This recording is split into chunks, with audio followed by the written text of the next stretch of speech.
Hey guys, in this video we're checking out Replika AI, a popular AI chatbot. We'll see how it works, what it can do, and whether it's worth using. If you're curious about AI tools, stick around because this one is interesting. So what is Replika AI? It's an AI chatbot you could talk to on your phone or online. You could chat with it like a friend, share thoughts, or even use it to help you relax. It's designed to learn from your conversations, so over time it feels more personal.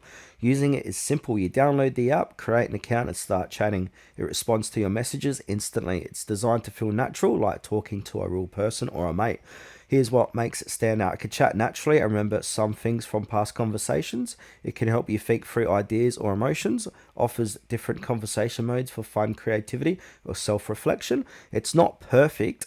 Sometimes it may misunderstand what you mean or give generic answers, but for an AI that's free to start using, it's very impressive. Now let's look at the pros and cons. So pros, easy to use and accessible on both phone and web, feels personal as it learns from conversations and offers free and paid options so you can start without spending.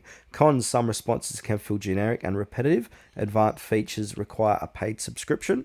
So is Replika AI worth using? So if you want a chatbot that feels like a friend, help you reflect or just chat for fun, it's definitely worth trying out. But if you need a highly accurate answers or advanced AI features, you might need to explore other options.